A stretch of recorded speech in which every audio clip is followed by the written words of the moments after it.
Hello, everyone. Welcome to the second of our three-part series on psychological health and safety. My name is Mark Hoosein. I'm the CEO here at the Alberta Construction Safety Association, and I'm so happy that you've joined us today. We have a really good program for you. Our guests today are Aaron and Amanda from WCB Alberta. So welcome. Before we get started, please note this webinar is being recorded and will be available on YouTube within the next 2 days and will be available to you for 3 months. We're all using Slido to manage questions today. The Slido link is in the Zoom chat and live stream description. Head over to slido.com and enter PHS Webinar 2, all one word. Once you join Slido, you'll see a few short questions. Please answer these as we get started. You can also ask questions or vote on others' questions. Questions will be moderated, and we'll tackle them after our conversation. This is the second webinar in our three-part series on understanding psychological health and safety in Alberta's construction industry. We began this conversation at our conference last year, recognizing that our industry faces unique challenges. According to the Government of Canada, men in trades experience the highest rates of substance use and addiction, driven by factors inherent to our industry. These factors contribute to confusion and uncertainties and overwhelm the employer's role in creating a psychologically healthy and safe workplace. ACSA's role in supporting psychological health and safety in Alberta's construction is to bring in industry partners such as Alberta OH&S and WCB to facilitate understanding, legislative compliance, and safety and business excellence. At our first webinar, we hosted Alberta OH&S to help us understand psychological health and safety, discuss the types of psychosocial hazards, and how they might look in our industry. If you were unable to join us, you can watch the recording on our YouTube channel. Today, we'll look at the current state of psychological injuries in Alberta's construction industry and how to support our workers returning to work after a psychological injury. I'm pleased to welcome Aaron and Amanda from the Workers' Compensation Board of Alberta. So Aaron and Amanda, can you tell us about your roles and how they relate to psychological health and safety? I'll start with you, Amanda.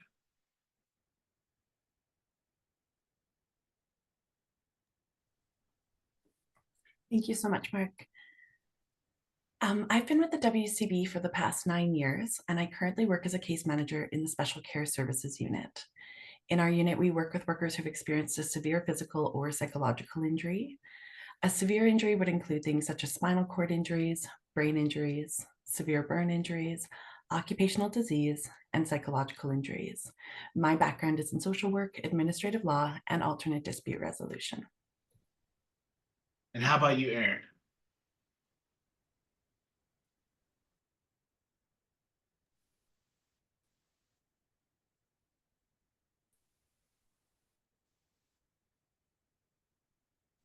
Here comes Aaron.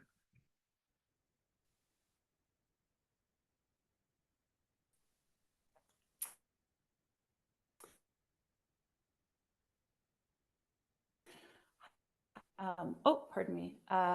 I currently work as an industry focuses specifically on providing support. In 2019, I had the opportunity to develop, and specifically, the seminar not only serves as a platform for education, but also helps emphasize that critical role that employers play in the recovery and return to work process. Okay, well, thanks, Aaron, and thanks, Amanda, for joining us today. You know, I think before we get into the content of today's webinar, I think it'd be helpful if we set some context for our respective organizations' roles when it comes to supporting psychologically health and safe workplaces. As I mentioned in the open, our role at ACSA is to bring in industry partners such as WCB to facilitate understanding, legislative compliance, and business excellence. Can you explain to us what the WCB's role in psychological health and safety is? Oh, Amanda, you're muted right now.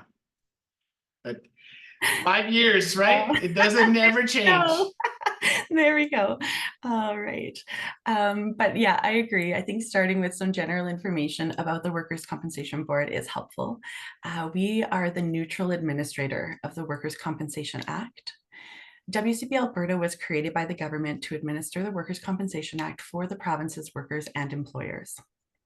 Funded by employers, we provide cost-effective disability and liability coverage for work-related illness and injury. This means we compensate workers for lost income and coordinate the healthcare and other services they need due to a work injury to help them return to work and their lives. We focus on 3 principles to continue improving because we know our services impact the lives of Albertans and their families. These principles are exceptional service that reflects the needs of workers and employers while leading the way with efficiency, effectiveness, and experience. A fair and balanced system that builds trust with all partners, and fair and balanced decisions that are transparent and grounded in evidence. Financial sustainability is important to ensure the workers' compensation system is reliable and there's support for workers and employers now into the future. In order for a claim to be accepted, Policy 0201 of the Workers' Compensation Act confirms an injury, whether physical or psychological, must arise out of and occur during the course of employment, that there is an employment hazard, and that there's a mechanism of injury. WCB does not accept claims for the psychological impact of general workplace issues, which are considered normal pressures and tensions of employment. This can include factors such as general burnout, hiring of employees, promotions, demotions, layoffs, terminations, performance evaluations or corrective action, timeline or deadline pressures, health and safety concerns, or union issues. Okay, well, thanks for that. Now, you mentioned that WCB has a principle of no-fault compensation for workers to receive compensation. Can you elaborate on the implication of this for employers and their premiums? Absolutely.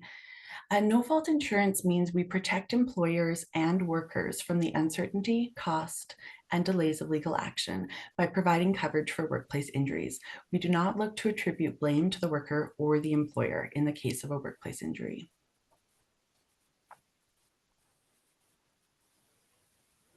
And I would just add to that, the implication of this is that employers pay the full cost of the system through the premiums that we collect, and we do not collect premiums from workers. Thank you for that. You also mentioned that WCB doesn't accept claims for general workplace issues. Can you elaborate on what these general workplace issues might include? Sure. So general workplace issues, and this was mentioned really in the context of psychological injuries, are things that are considered to be normal pressures and employment tensions. So an example of normal pressures and employment tension could be a construction worker who receives a poor performance evaluation and is upset with the rating they received. The criteria for a work injury remains the same regardless of whether it's physical or psychological. In order for a claim to be accepted, Policy 0201 of the Workers' Compensation Act confirms an injury, whether physical or psychological, must arise out of and occur during the course of employment, that there's an employment hazard, and that there's a mechanism of injury. Okay. So thank you for that. Can you explain what psychological injury claims are? And more importantly, like, why do they matter? Sure, I'll take this one. Thanks, Aaron.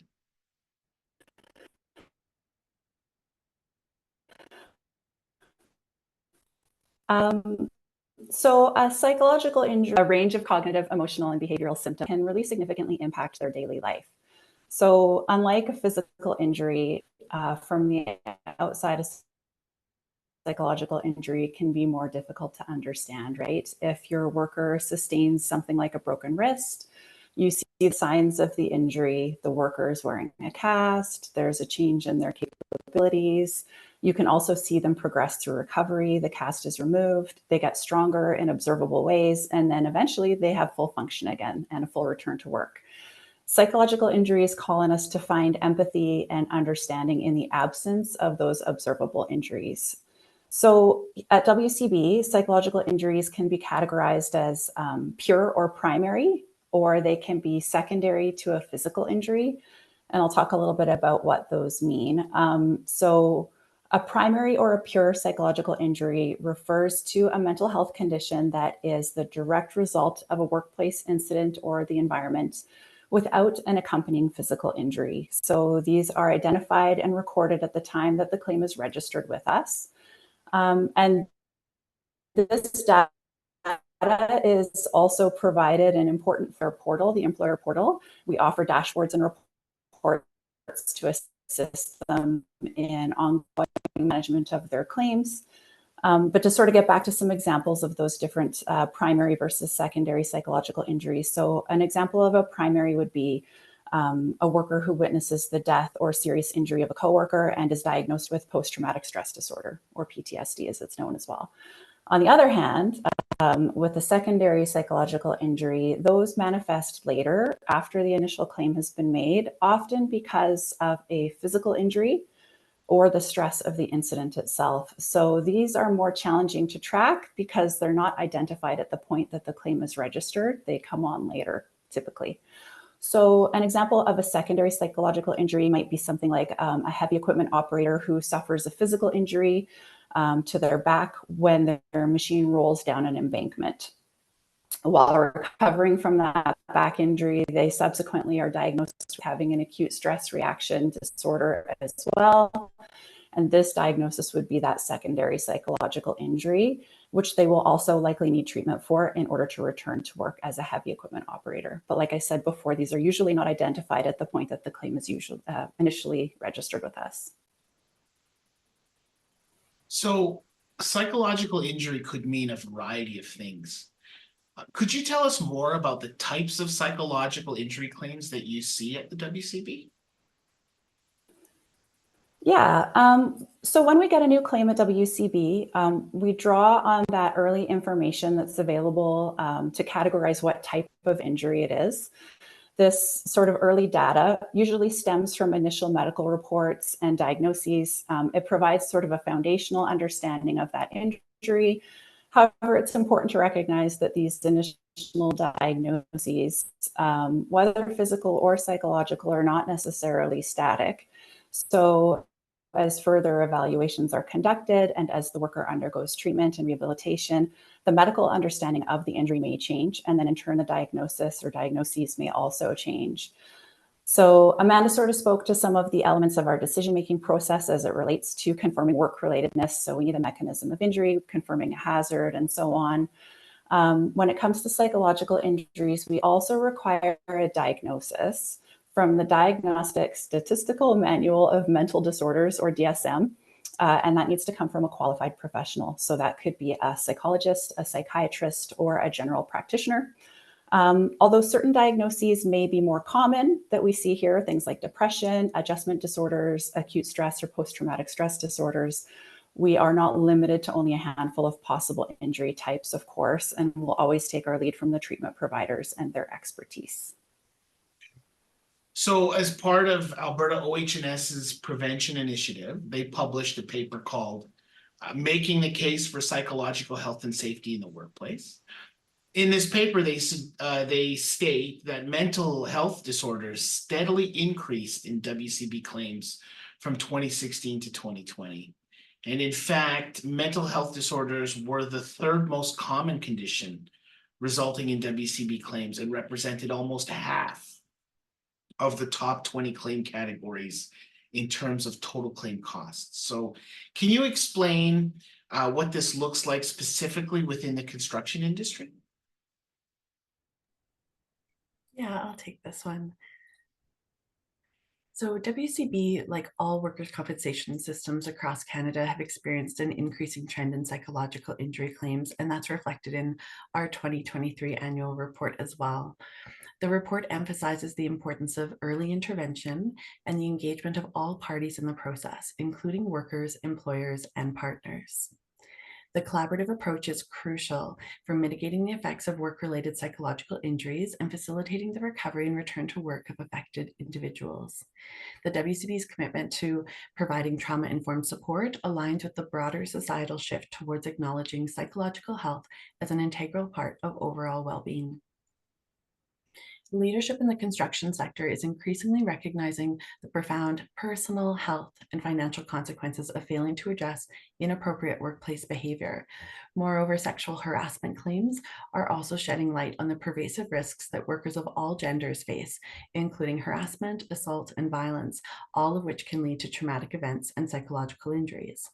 We're pleased to be here today to promote a psychologically healthy work environment, but also support the mental well-being of all employees in the construction industry. Initiatives such as mental health support programs and educational campaigns are crucial in fostering a culture of respect and safety. Okay, thanks for that. So, you know, WCB data shows that psychological injury claims in Alberta's construction industry are higher among first-year workers, kind of mirroring trends across all claims. The highest number of injuries occurs in workers in their 30s and 50s. Most claims come from companies with 20 or more employees, but a quarter are from smaller companies with up to 19 workers. So why do we think this is occurring? Why do we think this is the case?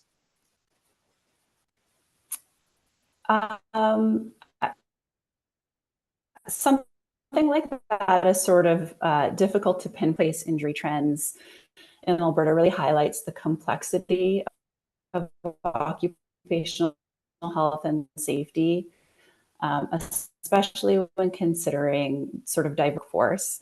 For those companies who are able to obtain their core certification, this of course reflects a commitment to physical safety and also would encompass that psychological well-being piece.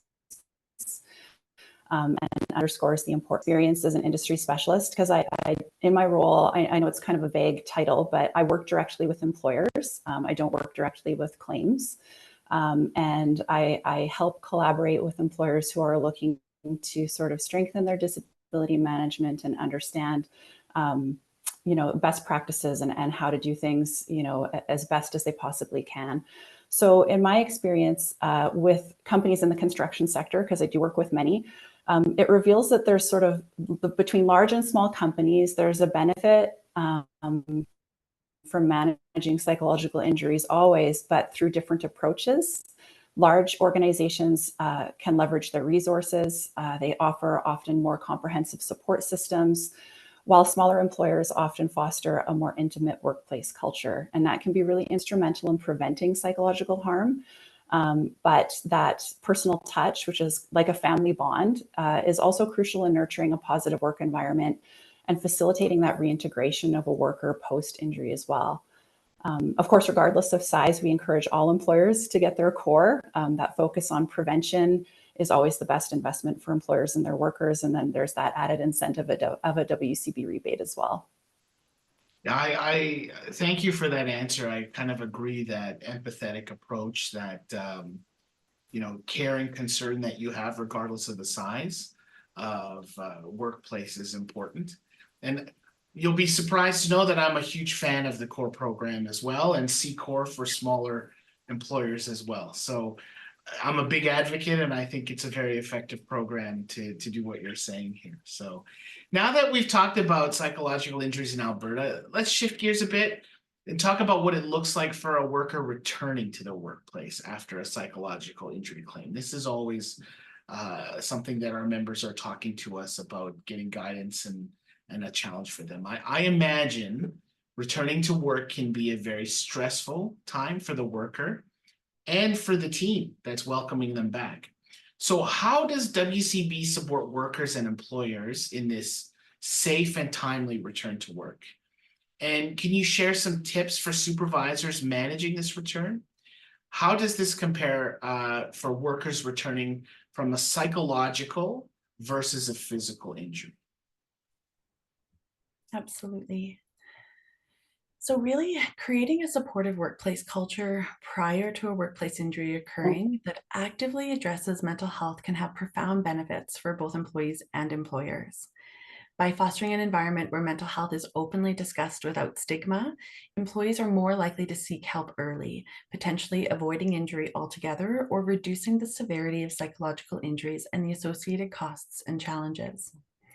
Proactive measures such as providing immediate psychological support following traumatic events can prevent the escalation of mental health issues. Informing workers about available resources and addressing interpersonal conflicts promptly can contribute to a healthier, more resilient workforce. This approach not only aids in the prevention of time loss claims, but also promotes a culture of care and support, which is integral to a thriving workplace. Supporting injured workers is a multifaceted approach that can significantly influence their rehabilitation and return to work. Effective communication is key. Employers can maintain a connection with their employees through regular check-ins via phone or email, and this can extend beyond these just solely work-related or medical updates to include invitations to staff events, which really helps to foster a sense of belonging and community. Every individual is unique and may need different frequency and types of communication. When you can, find out from the individual how often and in what way they prefer to be kept in contact. And also incorporating a return to work strategy as part of an employee's recovery process, as it's not only beneficial for the worker's well-being, but also for maintaining a productive and supportive workplace environment. A well-structured return to work plan can include pre-negotiated modified work offers that align with the employer's capabilities or the employee's capabilities during recovery. Active participation in planning discussions ensures that both employer and employee are on the same page regarding expectations and limitations. Adapting work conditions. So in offering modified duties, based on treatment providers' recommendations may involve modifications, such as on-site treatment options, flexible work from home arrangements, or a gradual increase in work hours. Such tailored support not only aids in recovery, but also boosts the worker's confidence and sense of security, facilitating a smoother transition back to their pre-accident role or an equivalent position within the company. So when we think about the different types of psychological injuries, some would require a longer recovery time and result in lost time from work, but some might not. What are your recommendations to minimize lost time in the case of a psychological injury claim?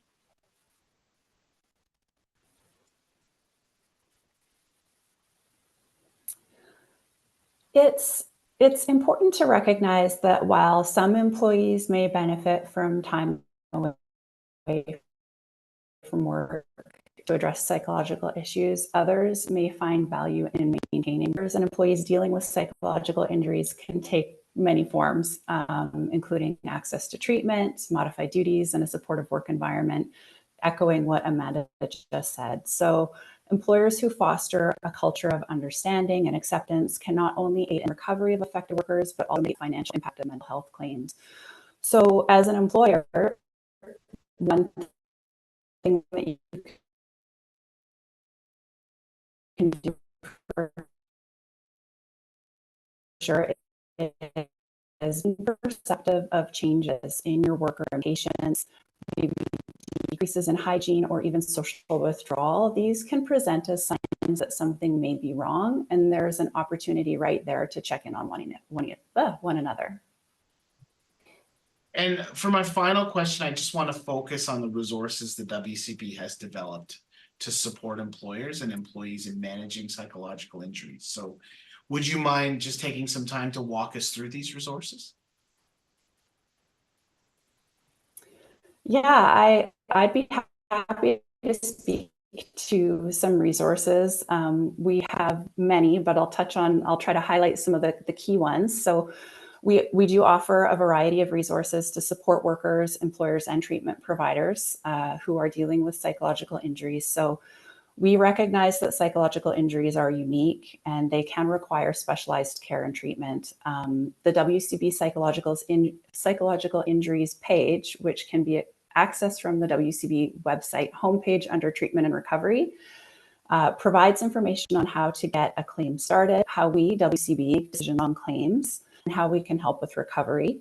We also provide FAQs via fact sheets for workers and employers for a variety of topics like bullying and harassment in the workplace, presumptive coverage, critical incident management, and the psychological impact of stress at work. And that's just a few of them. Dealing with a psychological injury doesn't always fit within a doctor's office hours. And if you have an employee who is struggling and needs to talk to someone, they don't have to wait until their next appointment. WCB has crisis support line information. We also have phone numbers for community resources across Alberta, as well as crisis centers contact information across Canada for those who live outside Alberta. This information is available on the website homepage under treatment and recovery as well. And we can provide a link as well at the end of today's session.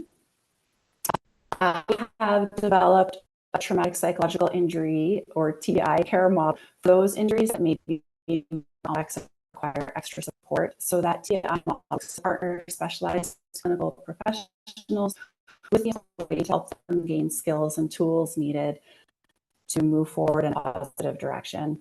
The focus of the model is education, and the service is tailored to the individual's specific needs. So it's really not one size fits all.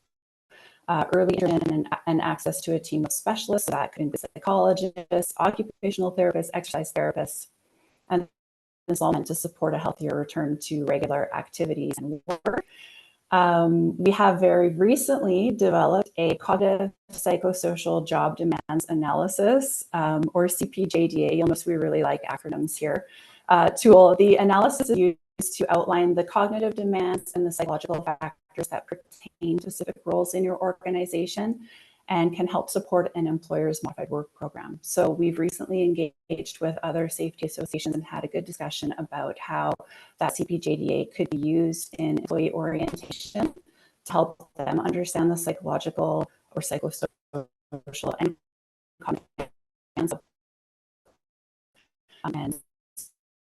psychological safe work environment. And a link to this tool can be found on our website as well. And Millard Health, our treatment center, offers a course on how to develop that cognitive psychosocial job demands analysis as well. I'll just reiterate as well, I noted in my introduction that I was lead in developing WCB's half-day psychological injuries in the workplace seminar for employers. The seminar is offered virtually every 3 to 4 weeks and remains very well attended nearly 5 years after rollout. Starting in September, we're also offering in-person sessions. So that'll be September 24th in Calgary and September 20th in Edmonton. Our goal with that session is to increase employers' understanding of mental health injuries in the workplace, discuss WCB's adjudicative process, and explore ways to support a safe and timely return to work for an employee who's coping with a psychological injury. And just one more that I'll mention for now is the WCB also has a partnership with the University of Fredericton, where we offer Alberta employers exclusively reduced rates for 2 online certificate programs. So one is on psychological health and safety in the workplace, and the other is on enhancing workplace resiliency. I almost did the thing where I was muted too. So thank you. Thank you for these resources. We'll share links to the resources you mentioned on our website and in the email to our attendees when we send the webinar recording. Before we move on to questions, we've got some good questions coming in from the Slido. Do you have any final comments you'd like to add? I'll go to you first, Amanda. Thank you, Mark. You know, with the growing number of psychological injury claims, both primary and secondary, it's important to know the impact that workplace culture has on the overall health and well-being of employees. At the ACSA conference last year in November, we were fortunate to hear from many industry leaders who spoke about creating a workplace culture that supports psychological health and safety. And just like with a physical injury, prevention and early intervention really are the keys. Right, and how about you, Erin? Yeah, I would just say, you know, the role of employers in fostering a supportive work environment is really crucial for the success of employees recovering from psychological injuries. By prioritizing a culture of respect and support and inclusion, employers not only facilitate a smoother return to work for affected individuals, but they also contribute to the overall mental well-being of their workforce. At WCB, we see the impact of psychological injuries firsthand, and by continuing to engage in important conversations like these and offering education tools and resources for employers, our goal is to equip employers with the necessary knowledge to prevent and confidently manage mental health injuries in their workplace should they occur. All right, well, before we move on to your questions, for everybody on the webinar, I just want to remind everyone that Aaron and Amanda, they can only speak generally regarding the WCB's role in managing psychological injuries. They can't speak specifically about any case or any specific matter in front of the WCB. If you haven't already, please go to slido.com and enter the code PHS Webinar 2. PHS Webinar 2, all one word. Slido is the place where you can ask your questions and vote on other questions if you like. So I'm going to just turn over. We've got some questions coming in. The first is, if you have a physical injury that causes psychological distress, and I think we talked about this earlier in the webinar, do you report the physical one or the mental one? I'll turn that over to either of you. Go ahead and let's have some direction on this for sure. Yeah, so I think it is more likely that you're going to know the physical components. So they're probably more likely to, you'll either see that they've got a broken leg when they're taken out by the ambulance, or they are maybe more easily identify, hey, I hurt my back when I was right. And I think sometimes there's not always a high level of psychological awareness. So sometimes people, it's not that they're not reporting to their employer because they don't want to about psychological distress, or even that they don't feel safe to. Sometimes they're not even recognizing that in themselves at that point. So I think as an employer, you'll probably find that with secondary psych, you're more commonly noting in your report that they're what the physical injury was, but you can always say, you know, they seemed quite distressed. They couldn't stop crying. If those are, I think, knowing that none of us are mental health professionals, you're not likely to give us that information. But again, if you notice those changes, like Aaron talked about, like this is not really like them, but you know, their hand was shaking so bad they couldn't fill out their forms and they needed assistance. Those are just little things that can really help highlight those symptoms that you might notice, so that we can identify early on, okay, this person might, maybe we send that counseling referral as soon as we get the claim, just to see how they're doing.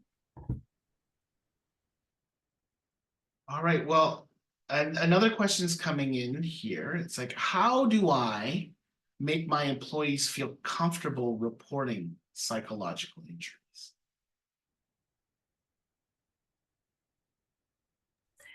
Maybe I'll start with that, Erin, and then if you have anything to add. So again, honestly, this often starts, what we hear from employees are like walking in and saying good morning to people. How was your weekend? It's really those everyday conversations that you have that show that you care about their health and well-being. If they never hear from you other than when they're injured, and then you're saying, fill out all these forms and this is so stressful, you know, those are the kinds of things that can make people feel a lot of guilt and shame around having the injury in the first place, especially when we see a traumatic event like a fatality. I want to add that often our psychological responses, they're not a choice that we're making. They often are physiological in the body. So that whole flight, fight, freeze, some people, you know, they witness a fatality. Some people, the first thing they will do is turn and run. Other people will jump right in and try to help.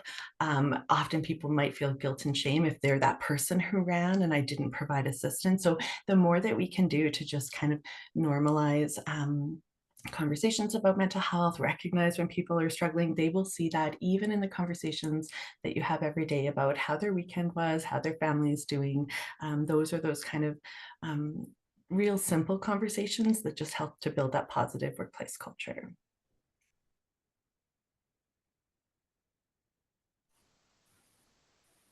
I would not add anything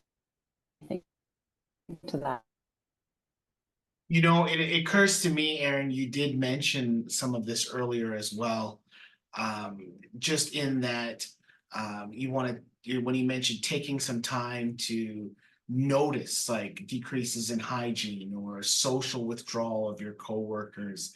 You know, when you take that time to understand the people that you work for and work with, and what their signs and symptoms potentially could be, I think that's a good way to get in, to notice those changes in behavior that could be an indication of something larger.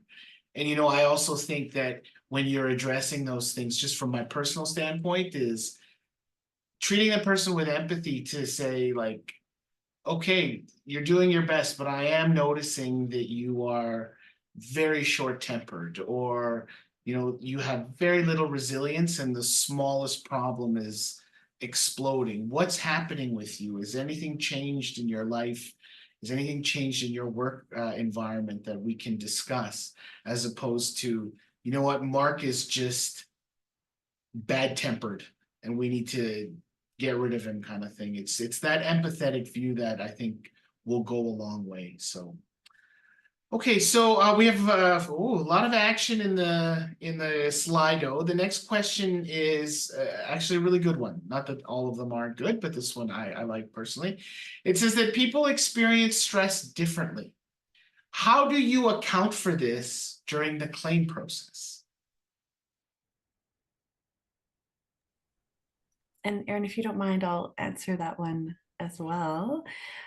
Just because I work day to day with the claims and see how all of these differences show up in our claims. And, you know, even though everyone experiences different stressors, including potential hazards differently, some of those key elements that make up a psychologically healthy and safe workplace are true for all workers, whether on a WCB claim or not.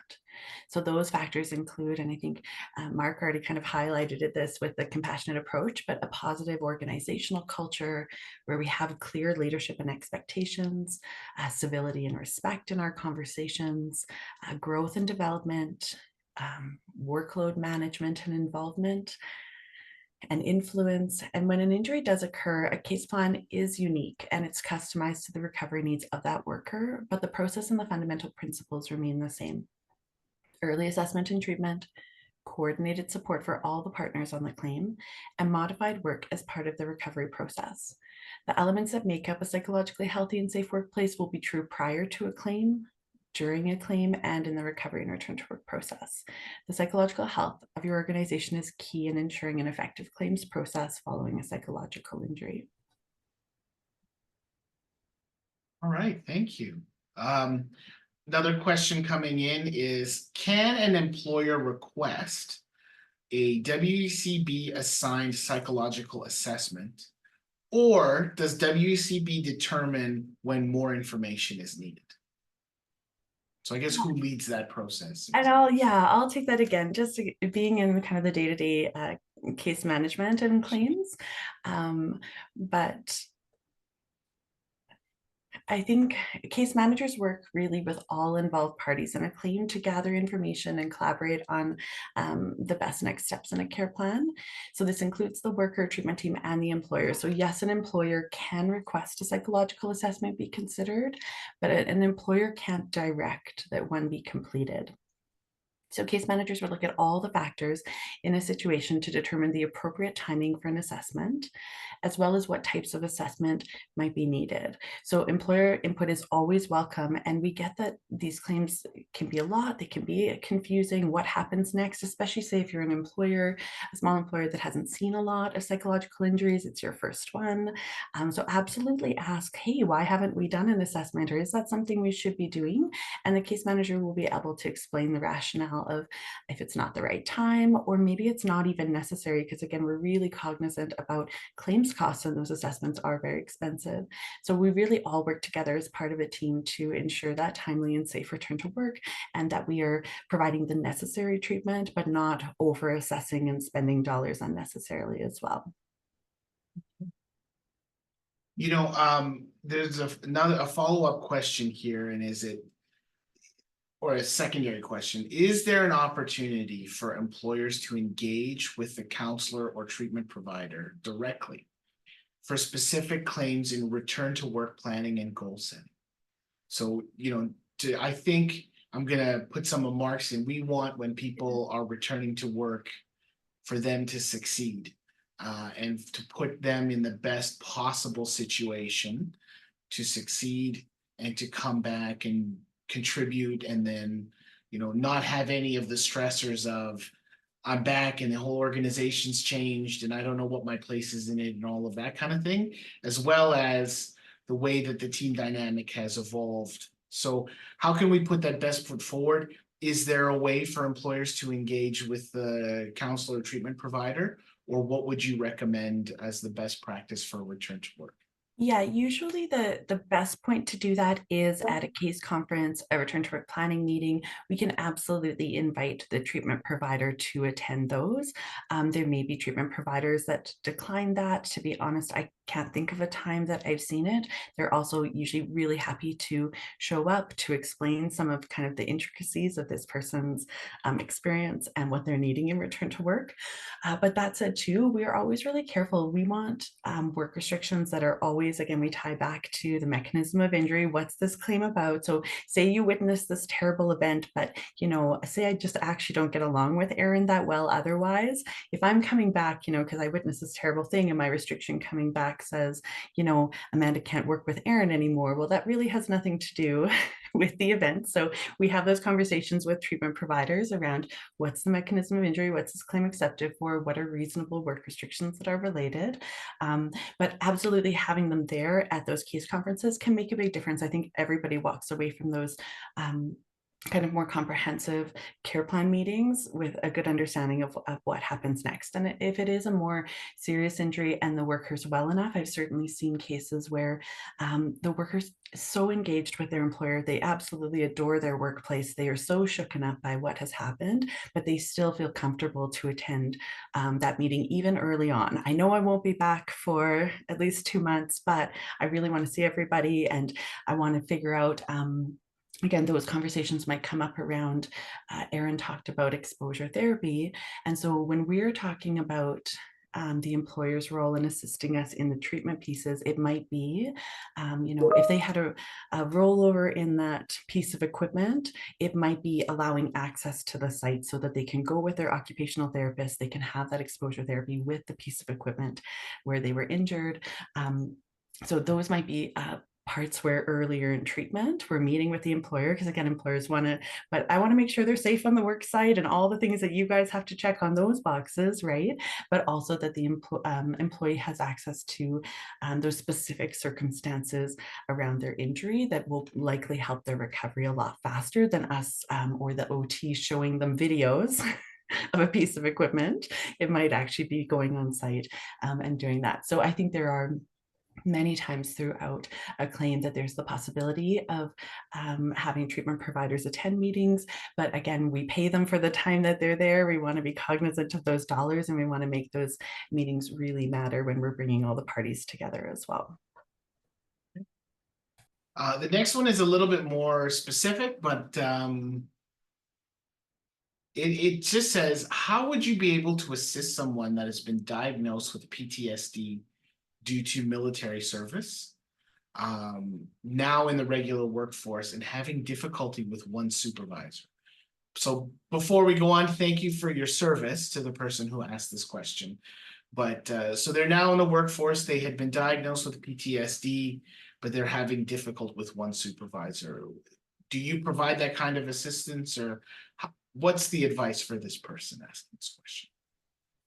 Yeah, we know that you are really getting that whole person as an employee, right? And sometimes, so there may be times where, again, say that person put in a claim about their supervisor's treatment where we might say, you know what, there is no mechanism of injury, you don't like that you were assigned to that work site, or, you feel that they're picking on you or targeting you. Those might be not ones that are accepted through WCB.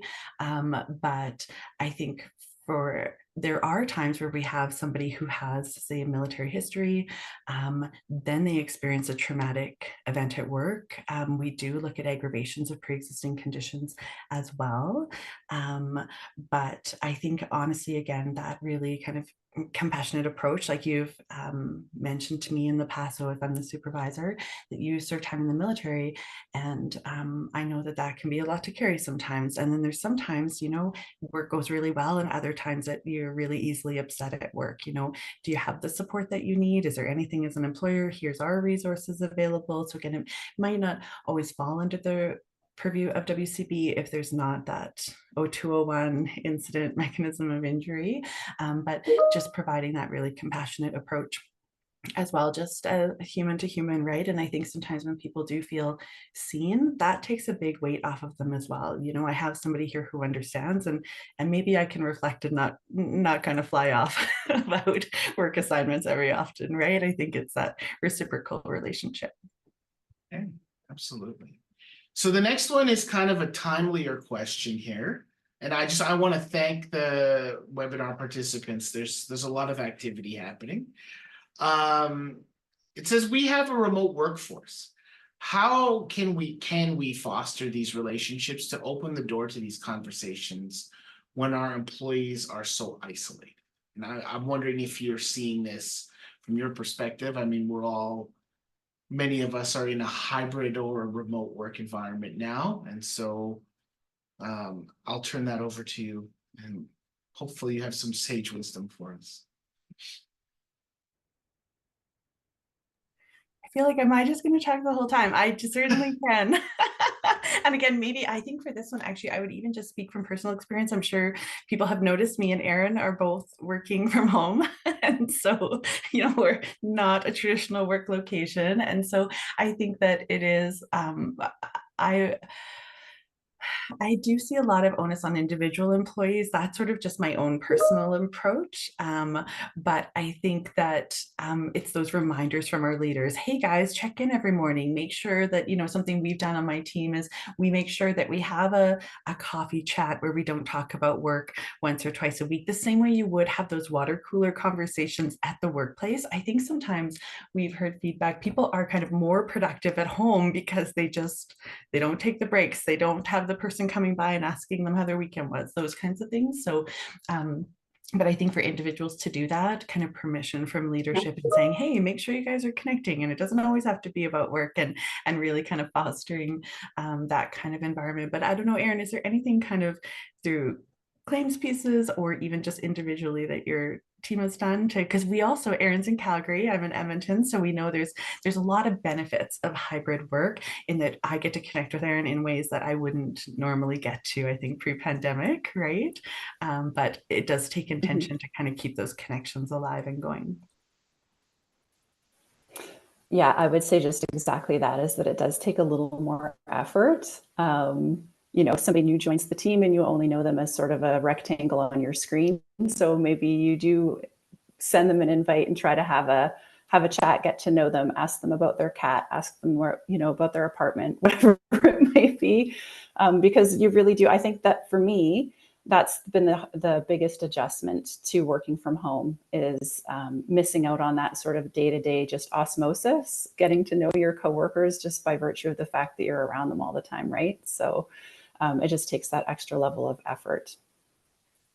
I agree wholeheartedly with you. I think that there are some significant advantages to kind of the work from home / remote work, but building trust is harder.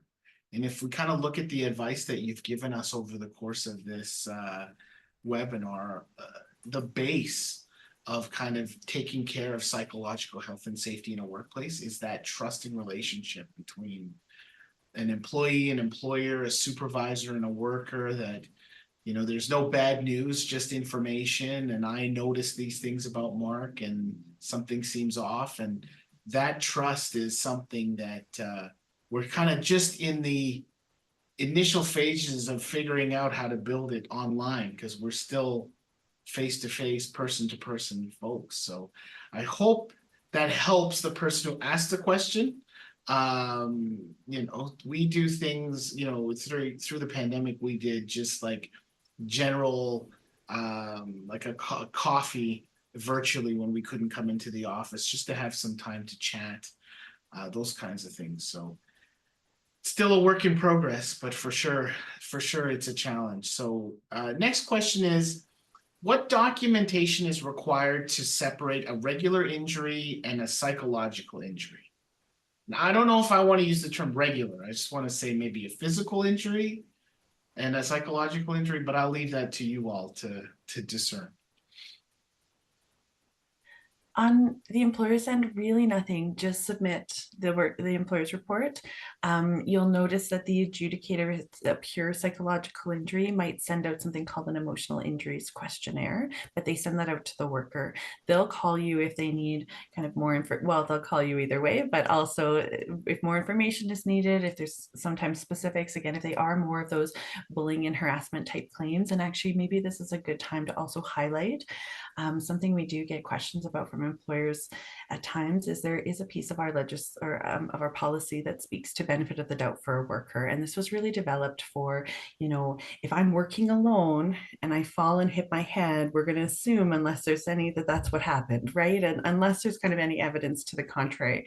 But that's really where all weight is considered equal. So for psychological injury claims, that's not the case. We do need objective evidence that something occurred. So say Mark and I were having a private Zoom meeting and I came out after and said, Aaron, Mark said all these terrible things to me.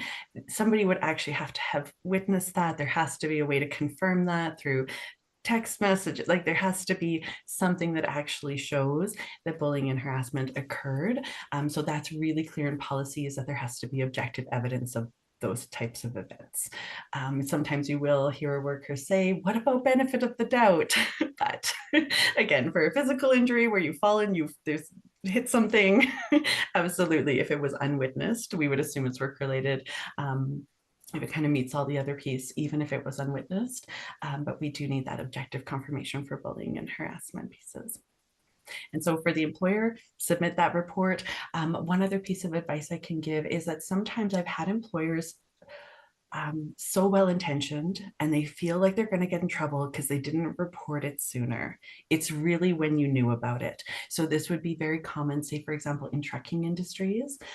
We might have a severe accident where somebody driving a big rig is in a motor vehicle accident. They don't really know they're struggling because they're not super psychologically aware. They can't sleep. Sometimes their chest feels tight sometimes, and maybe 6 months later, a doctor says, maybe it's because of that really serious accident 6 months ago.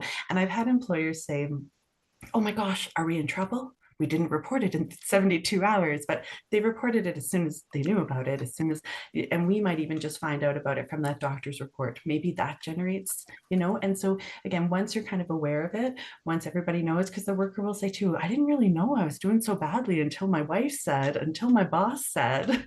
And so as soon as you know that there's something more going on, absolutely submit the report with the information that you have. And I think the final piece I'll say is give us all the information that we need. So especially around maybe bullying and harassment claims, if we find out, 3 or 6 months later from an employer, oh, they were under disciplinary action. Oh, and if there are some things going on that WCB should also be aware of, let us know all of those things. And then we can figure out through policy if it's an acceptable claim or not.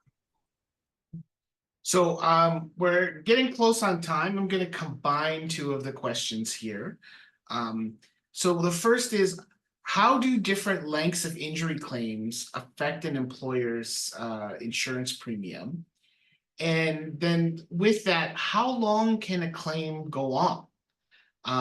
There are some permanent clinical impairment claims that the person asking the questions have gone on for what seems to be almost 20 years. But so how does the length of claim affect your premiums, and how long can a claim go on for, I guess is the two part of the question. Okay, I'm going to give Amanda a break.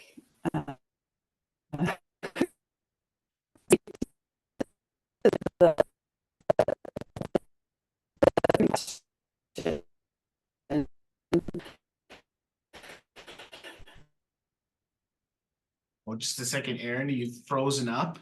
There you go. Can you start again? Because you had just frozen. Yeah.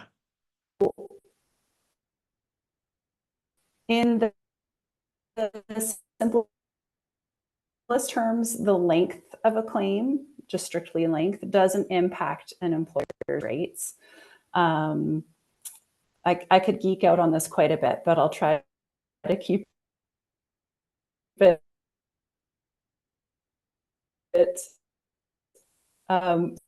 sort of simple. Like I said, employers are classified Oh no.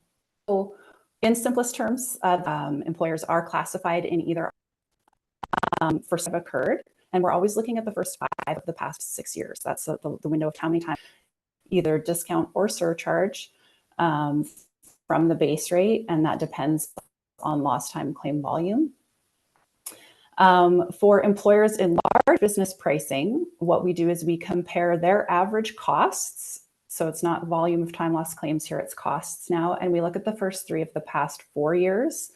And we compare them to their peers in that same classification. So employers with lower than average costs can earn a discount. Employers with higher than average costs may receive a surcharge. And that can be up to 40% in either direction, and it really depends on their size. So again, this isn't driven by duration per se, length of the claim, although claims that are active for longer periods of time may experience higher costs as well, of course. Each employer account is going to have factors unique to them that plays into their experience rating. That discount, that surcharge, part of what my team does is assisting employers with this. So I really encourage anyone with questions about how things are going to impact them specifically, reach out and talk to us. If you have an active claim, you can ask that claim owner, that case manager, if you say, I have questions about the costs or impact, that's going to be a referral to my team usually pretty quickly, and we're happy to provide that support. Our employer account services unit is also available to answer questions like that. So the tie into that, and I'll let Amanda add on to this if she wants as well, just in terms of permanent clinical impairment claims and claims that go on for 20 years and that sort of thing. Absolutely, there are claims that may never be inactivated. Because that person has a permanent disability, they have things that they're going to need assistance with and support for the rest of their lives. There is no set time frame in terms of like, well, you know, we only have claims for 18 months. So at the end of the 18 months, we're going to close it down. Each claim is going to be so unique and very case by case, but we're here to support an individual until they're either fit for full duties or we're able to assist them in finding suitable alternate employment. Would you add to that, Amanda? Only just, the same as physical injury. So working with amputees previously, an amputee will always need a prosthetic for the rest of their life. Their limb is not going back. So there's no 65 cap either. They're 80 years old. They need prosthetic adjustments. We're doing those things. And it's the same thing with psychological injury, but I'll add that we do expect that costs would taper when somebody's at a treatment plateau. So you wouldn't see somebody from a psychological injury going weekly to treatment for the rest of their life, you know, but there might be some maintenance support down the road that's needed. Absolutely. Okay, well, thank you. We have a couple questions left, but we're running out of time. So what we'll do is make sure we get those questions answered and provide the responses to the attendees at a future date. There's going to be some mail out through email, so we'll make sure those things are addressed. So first, I want to thank you both, Aaron and Amanda, for joining me today to shed some light on the WCB's role in tackling this very important challenge for our industry and sounds like all industries. Thank you everyone for joining us today and for asking your questions. I really appreciate the time that you two and everybody online spent with us with your questions, for you to share your insights, and for the collaborative approach that the ACSA and the WCB has to tackle this and workplace safety in general. So everyone online, please watch your email for links and resources that were mentioned today.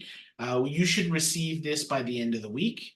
For a replay of today's webinar, go to ACSA's YouTube channel where you'll find the recording in a day or so. Finally, please stay online on Slido and fill out our post-webinar survey. That will be available after this session. Our industry, construction, is grappling with real challenges in ensuring psychological health and safe workplaces. However, we, you, the industry, and our partners are also actively working to create supportive environments for our injured workers and their team. I appreciate your commitment. Stay safe and look out for one another. And thank you again for your participation today. Thank you, everyone. Take care.